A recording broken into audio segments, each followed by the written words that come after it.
everybody? Welcome back to another My Damn Toys video. Today I have my full WrestleMania 35 predictions for you guys. As you guys know, we're going to run through the entire card. I'm going to give you my thoughts on the feud, on the matches, on everything in between, to give you my full rundown of everything, how I think it's going to go, how I think it should go, every single thing regarding WrestleMania 35 and its match card. To be honest with you guys, it's going to be a long show. You know, it's probably going to be 7 or 8 hours. I think it's about 15 to 18 matches are predicted to be on this show. I think I have the full card fleshed out here for you guys. I'm going to lay out all the matches, go through every single one of them, and let you guys know what I exactly think. To be WrestleMania, I'm not as hyped for this show as I think I should be. There are some matches that I'm definitely looking forward to, but there are a lot of matches on this card that I think could have been altered in some different way and made a lot more special or a lot better for WrestleMania. But you know, we are given what we're given. I'm going to go in with guns blazing. I'm going to give you my best thoughts, everything on it, guys. So let's go ahead and get started. Before we get into the kickoff show, guys, I do want to make note of something. I know that Elias is supposed to be the musical leader or whatever of WrestleMania 35, and then, of course, Alexa Bliss is your host for WrestleMania 35, but Undertaker, John Cena, and my boy Kevin Owens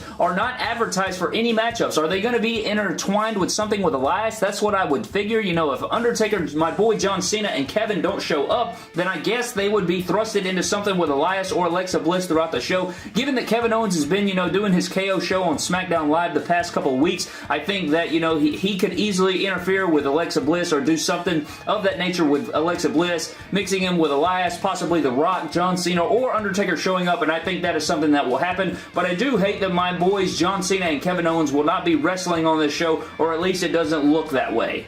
But starting things off with the kickoff show, guys, we have the first matchup of many, and it is the 6th annual Andre the Giant Memorial Battle Royal. Of course, Colin Jost and Michael Chi, or she, or he, or T of SNL will be present in this thing. You know, they've been going on with Braun Strowman in a terrible storyline that I do not give a flying crap about. I really do not care. It's just amazing to see how far Braun Strowman has fallen off, guys. I could not give a crap. Like, it's just sickening. But anyways, guys, some of the confirmed interests for this is Andrade Cien Almas, Apollo, Titus O'Neil, Tyler Breeze, Jinder Mahal, No Way Jose, Bobby Roode, Chad Gable, Kalisto, Grand Metalik, Lince Dorado, Bo Dallas, Curtis Axel, Heath Slater, Rhino, Victor Connor, Ali, Mustafa Ali, Shelton Benjamin, Luke Gallows, Carl Anderson, Matt and Jeff Hardy, Otis Tucker, and EC3. And there's a lot of things that I have to say about this matchup because honestly, guys, this matchup does not matter. This is for everybody that does not have a matchup on WrestleMania's card. I think that this is just a throwaway. I wish that they would do something with this Battle Royal, make it mean something, throw in a title opportunity or something like that. I think the easiest answer to say with this would be Braun Strowman. I'm going to predict Braun Strowman. I think I've predicted Braun Strowman every single time he's been in this thing, and he always loses, but I think this is going to be the year that he finally captures the trophy that means absolutely nothing. But a couple things I wanted to add here. Why aren't the Hardy Boys taking on the Usos 2-on-2 for the SmackDown Live tag titles, and why is it Cien Almas, Mustafa Ali? Why aren't those guys added to the U.S. title match? Why couldn't you make like a big 6 or 8 man ladder match for the United States Championship? We'll get into this a little bit later in the video, but I just wanted to throw that in there. But I'm going with Braun Strowman to win this Andre the Giant Memorial Battle Royal. Flipping it over to the female side, guys, the second pre-show matchup, we have the 2nd annual WrestleMania Women's Battle Royal featuring Asuka, Carmella, Naomi, Lana, Mandy Rose, Sonya Deville, Nikki Cross, Dana Brooke, Ruby Riott, Liv Morgan, Sarah Logan, Mickie James, Zelina Vega, and more. Honestly, there's only one way this thing should go, and that should be Asuka kicking the hell out of everybody and throwing them over the top rope. SmackDown Live ended with that big 18-man mixed tag team matchup that was absolutely terrible. It ended the right way with Asuka turning, you know, she hugged Jeff Hardy, you know, eliminating everybody, and then she tossed out Jeff Hardy. I think that's the way this thing should go at WrestleMania. Asuka should definitely win here, and there shouldn't be any buts about it. You know, the way she got her championship taken from her by Charlotte, and now it is the only right thing to do. Even though this Battle Royal means absolutely nothing, I think the best thing for her would be to just dominate this matchup, throw every woman out, and claim her dominance in this thing, and Asuka winning. That's the only way it should go, and if that doesn't happen, then I hope Ruby Riott wins it. But I'm going with Asuka to dominate here. Go Asuka. Kicking off the main show, guys, we have the Cruiserweight Championship match between Buddy Murphy and Tony Nese. Tony Nese did defeat my boy Cedric Alexander to earn this opportunity. I thought for sure that Cedric was going to get it, but they did go with Tony Nese, which is a fresh matchup here, but I don't think that anybody is on Buddy Murphy's level. I think that Buddy Murphy will retain here. Hopefully these guys tear it down. I know Tony Nese can move. Buddy Murphy can obviously move. He's proved it over and over again why he is the best in the Cruiserweight division. I'm going with Buddy Murphy in a solid matchup, even though this is an awesome opportunity opportunity for Tony Nese. I just don't see anybody dethroning Buddy Murphy at this point. Next up, guys, we have the Raw Tag Team Championship match between the Revival taking on fellow figure collectors, the Major Brothers, or Kurt Hawkins and Zack Ryder. I think that Zack Ryder and Kurt Hawkins are, pleading for WWE on Twitter or something. I think that this match is official. If it's not at the time of recording, I think that this matchup will take place. Zack Ryder and Kurt Hawkins aren't advertised for the Andre the Giant Memorial Battle Royal. So I think this matchup is going to take place, and I think that the Major Brothers, Zack Ryder and Kurt Hawkins, are going to take the Raw Tag Team Championships from the Revival, and that is what's going to happen. I think they're going to end Kurt Hawkins 265 or 267 or 200, now whatever the crap it is now. It's up in the upwards 200s. They're going to end that losing streak here at WrestleMania 35, have a nice little crowning moment for him and Zack Ryder here, and they're going to capture the Raw Tag Team Championships. Of course, if this match isn't taking place, then you can just ignore it, but I think they are going to add this match up to the WrestleMania 35 card.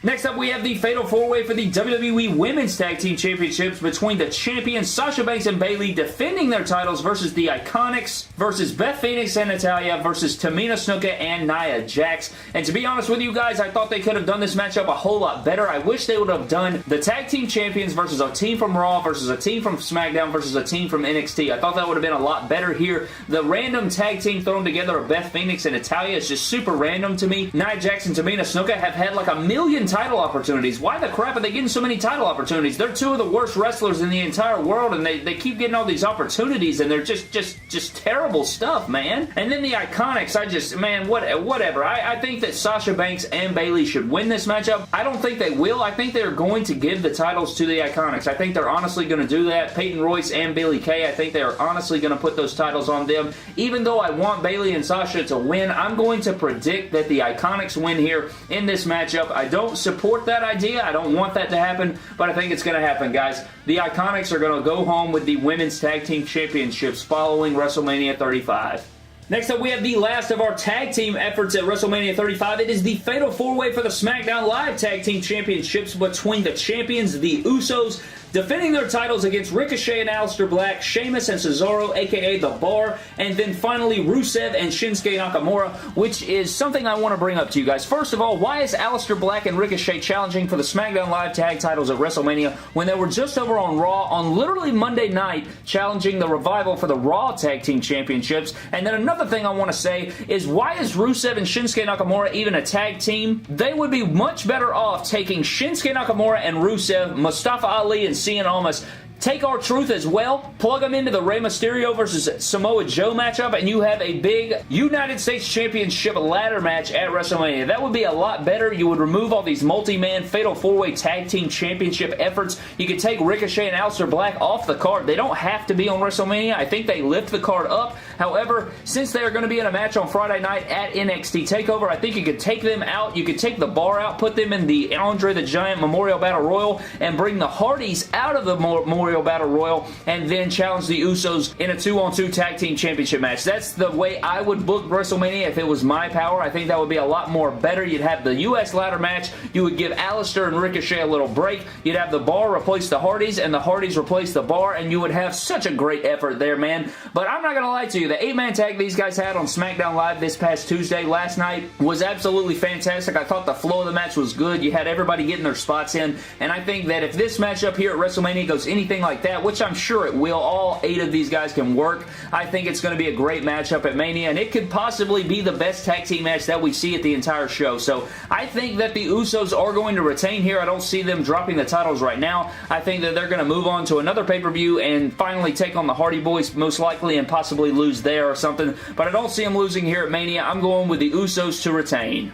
Next up is the Battle of the Besties. We got the best in the world, Shane McMahon, taking on The Miz in a Falls Count Anywhere matchup. I think that this matchup is going to be underrated, to be honest with you guys. I really am not looking forward to this match, but I'm kind of looking forward to where they take it creatively. Like, what are we going to see from Shane McMahon? What big spot are we going to get? Because you know that is the only reason this matchup and whole storyline was booked in the first place. I don't think that, there's not really any big stakes at this matchup. In this matchup, it's just a feud over a dad. It's kind of just a weird thing going on. We have a heel Shane McMahon taking on a babyface Miz. It's really weird. But anyways, I think that The Miz is going to win. I think that maybe Shane jumps off of something big and he misses, and then Miz gets the pinfall or something like that. I do think that The Miz is going to win, even though he was looking hella strong. You know, he defeated, in a 3-on-1 Falls Count Anywhere match on SmackDown Live, he defeated Sanity. You know, it's not really saying much these days on the main roster, but he did win a 3-on-1 matchup going into WrestleMania, which typically means he's going to lose here, but I think he's going to pull it off. Maybe his dad helps him win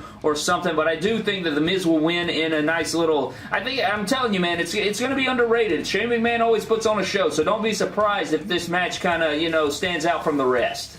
Next up, we have my least favorite wrestler, Trash Corbin, going up with one of my favorite wrestlers of all time, Kurt Angle, and Kurt Angle's farewell match. And this one, you know, everybody's crapping on it, guys. Everybody wants to jump on the bandwagon now and crap on Trash Corbin. I've been crapping on him since NXT. I cannot stand the man. I literally don't think he has a single talented bone in his body. He puts on solid matchups when given with the right talent, and he has a cool entrance theme, and he has a cool finishing move. But besides that, I don't really see what's going on, man. I don't like this matchup at all. I would have loved to see John Cena, but to be honest with you guys, Kurt Angle literally cannot go anymore. I don't know what it is. He's in pretty good shape. Like, I don't think he's out of shape. He literally looks good. He works out all the time, but as far as keeping up in the ring, running between the ropes, keeping up like Triple H does, like other older dudes do, he just can't go at this point in his life. I don't know what it is. I think he deals with quad and knee injuries all the time, you know, given his background and everything he's been through. I just don't think he can move around very well. We saw it in all the matchups leading up to this point, and it's very sad to see. You know, I wanted to see him get a great match out of somebody in his last ride at WrestleMania. I just don't see it happening. I think that maybe John Cena comes out and helps him win or something like that, and he ends it with John Cena or possibly having John Cena get involved in this matchup. But I do think that Kurt Angle is going to win here. Kurt Angle needs to win here. I know that usually when wrestlers are retiring, they usually go out on their back putting somebody over, but in this case, it doesn't matter. It's Trash Corbin. He needs to beat Trash Corbin, lay him out, and have Kurt Angle go out on top here with a dub, and I'm predicting that Kurt Angle will win. Even though it's not the matchup we want, I think that Kurt Angle will win. Next up, guys, we have another one-on-one. We got the big dog Roman Reigns taking on Drew McIntyre, and I think this match is another sleeper. I think that this one's going to have, you know, the makings of a good matchup. I can't wait to see how these guys go. Hopefully that it's a hard-hitting car crash. Given both dudes are big, both dudes are strong, I hope we see the athleticism of Drew McIntyre on display in this matchup. It's pretty obvious how this one's going to go. The big dog is not going to lose here. Back from this sickness and this illness, man, he's going to come back on fire. He's going to win, and it's going to go down that way. Roman Reigns is going to win this matchup, but I just hope that Drew McIntyre looks good in defeat. Make him look strong. Maybe it takes 2 or 3 spears. Maybe it takes, you know, a few more Superman punches. Make Drew McIntyre look good in defeat here, because I know he's not going to win, but the big dog will win here. I'm predicting it. Hopefully Drew McIntyre looks good in the end. Next up, we have the United States Championship match between Samoa Joseph taking on Rey Mysterio. Rey Mysterio did undergo an ankle injury on Monday Night Raw, and he had to sit out of SmackDown Live. I don't think it's too serious at this point. I think they're going to monitor it all the way up till Sunday night at WrestleMania 35, but I think he is going to be able to go. If he's not able to go, it's going to be interesting to see if they go with my ladder match idea. Maybe they pull a bunch of guys into this thing and have like a big old match, but I don't see that happening. I think we are going to get the one-on-one here. I think that Samoa Joe, I think it's very important that he wins here. You know, leading up to this matchup, they made him lose and lose and lose. He lost to Kofi Kingston in the Gauntlet match. He lost to Rey Mysterio in a tag team effort, and then he lost to Kurt Angle on Monday Night Raw. I think it is imperative that this man wins. Rey Mysterio lost to Trash Corbin on a deep 6, no less. So both of these men are coming in pretty depleted and with zero momentum whatsoever, but I think that Samoa Joe does need to win here. I know he picked up a win over Mustafa Ali on SmackDown Live. However, he needs to win here, retain the championship, and maybe we'll get some other things going on with Joe following WrestleMania, but I'm going to go with Samoa Joseph to retain his U.S. title. Next is the Intercontinental Championship match between my boy, the Demon Finn Balor, taking on Bobby Trashley. And to be honest, guys, I did not want this matchup. I did not want Bobby Trashley carrying the Intercontinental Championship into WrestleMania. I thought that a lot better idea would have been to have Finn Balor hold on to the championship, have Bobby Lashley go into the Andre the Giant Memorial Battle Royal, have a better challenger for Finn Balor going into Mania, and have the Demon come out at Mania and put on a great performance to open the show. But that is not what they did. did. They had him lose to Bobby Trashley on Monday Night Raw. Leading to this matchup, we are getting the Demon, thank God. Even though this really makes no sense in the form of storyline, because why would Finn Balor summon the Demon to take on Bobby Trashley, but he wouldn't summon the Demon to take on Brock Lesnar to try and capture the Universal Championship in the Royal Rumble? That really doesn't make sense to me. I think that it would have been a lot better if the Demon showed up, but I guess they wanted to keep the Demon undefeated, which is why he's going to win here. I think there's no other way it should go. Finn Balor will walk out of Brooklyn, New York with that Intercontinental Championship, and there's no buts about it. I think he's going to win, and it's going to be great. It's going to be great to see my boy Finn Balor with that Intercontinental Championship again. Two-time Intercontinental Champion. The Demon will look good. Can't wait to see what the Demon looks like here, and it should be fantastic. It should be a burial. It should be a burial. It should be a squickety squash match. Shouldn't be much of anything, and Finn Balor should walk out with the IC title. Next up, we have one of the matches that I am the most looking forward to. We got my boy Randall Keith taking on AJ Styles, the phenomenal one. I cannot wait for this one, guys. The build has been fantastic. Both of these men ripping into each other. Obviously, AJ Styles representing all of the independent talents, all the indie, vanilla midgets, as they like to call them, and Randy Orton's representing the machine or the WWE product and everything like that. I think that this is going to be a great clash. I think I have this one as the low-key match of the night. I think that this is going to be great. Guys are going to tell a great story. We did see a phenomenal forearm reversed into an RKO, which did surprise me on SmackDown Live, which means we're not going to see that matchup in this match. Hopefully we get a 450 splash, though. Springboard 450, AJ Styles coming off the top rope, and bam, into an RKO to finish the matchup. That's what I would like to see here, but I'm going to go with Randy Orton. I think that Randy Orton's going to win here. Maybe later on we get a babyface WWE champion, and that is going to be the next feud that we see going on into the summer, is a top heel Randy Orton coming off a win versus AJ. He's going to be the next contender in line for that WWE Championship. So it's going to start here at Mania, and Randy Orton will defeat AJ Styles in a great matchup. Next up, we have the no-holds-barred Triple H career on the line. Triple H taking on Batista, two of my favorites of all time. Batista taking on Hunter Hearst Helmsley. You guys know this thing is going to be 20 to 25 minutes long. I think it's going to be a slow burn. Every single WrestleMania Triple H matchup always goes pretty much the same way. It's going to be a slow burn. Guys beating the hell out of each other. Some announce table spots on the outside. Even though it is no-holds-barred, though, it may get a little chippy here and there. We may see some weapons involved. Sledgehammer, chair, all that good jazz. I think this matchup has the potential. Both guys have rocked it, but I think Triple H will come out on top, man. I don't think he's going to retire here. I don't think this is his retirement match. He will slay Dave Batista. The Animal is going to go down here at Mania. Batista's going to do the job for Paul. After Triple H, put Batista over at WrestleMania 21, I think it is time for Batista to do the same thing for Triple H here at WrestleMania 35. And I'm going to go with Triple H winning this thing in a nice slow burn matchup. I'm super hyped for Batista's return, man. One of my favorites ever, and Triple H obviously one of my favorites ever as well. So I'm definitely looking forward to this matchup, and it is definitely one of those. This didn't have the best build, going forward. I thought this was going to have a lot better build than we got from these two guys, but it was still intense, and I think that we're going to get a great matchup out of them here at Mania, and hopefully that's true. But I'm going with Triple H to win. Next, we have the WWE Championship match between Daniel Bryan along with Eric Rowan taking on Kofi Mania. Kofi Kingston and his New Day brothers will be at ringside. Xavier Woods and Big E. Obviously, everybody wants Kofi Kingston to win here, and I think they are going to pull the trigger, guys. I think they're going to give the WWE Championship to Kofi. This build-up has been pretty good. I'm not as, big into it as everyone else. I am a fan of Kofi. I've always loved Kofi, but I'm not like everyone else where I'm just, absurdly just freaking obsessed with the idea of him winning the WWE Championship. I'm just, I'm there. It's cool if he wins it. It's cool if he doesn't. I think it's cool if, he rolls in there and doesn't win it, but I think it would be a great moment for him to win it. So I'm on either side. It doesn't really matter, but I think they are going to give it to him here. Kofi Kingston, after all these overcome, I do think they've overdone it, with the gauntlet matches and the constant just getting in the way and all that. I thought that, they've definitely overdone it as far as that is concerned, but it is an intense storyline that fell into their laps, and I'm glad they're going along with it since, the WWE Universe and captured it. They really want it. I think it's going to be a cool moment to crown Kofi here at Mania, and he will finally dethrone Daniel Bryan. However, there is a however. After this, I think that Randy Orton will be the #1 contender, and Randy Orton will take the strap from Kofi in the next month or two. I don't expect a long run at all. I think it's going to be maybe a 3-week, 4-week thing, and Randy Orton will become your WWE Champion next after Kofi Kingston.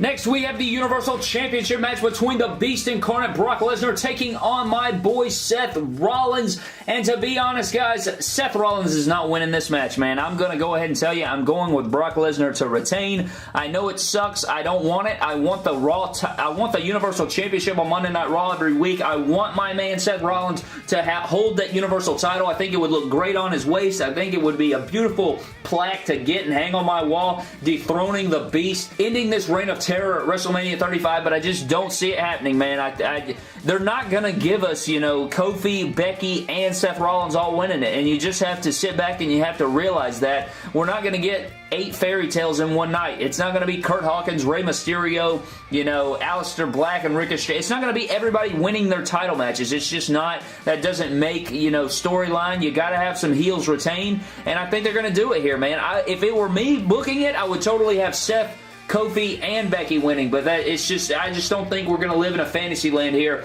at WrestleMania 35. So I'm going to go with Brock retaining, but I am very interested in this matchup. I'm very hyped to see how they book it. I think that Brock always works so well.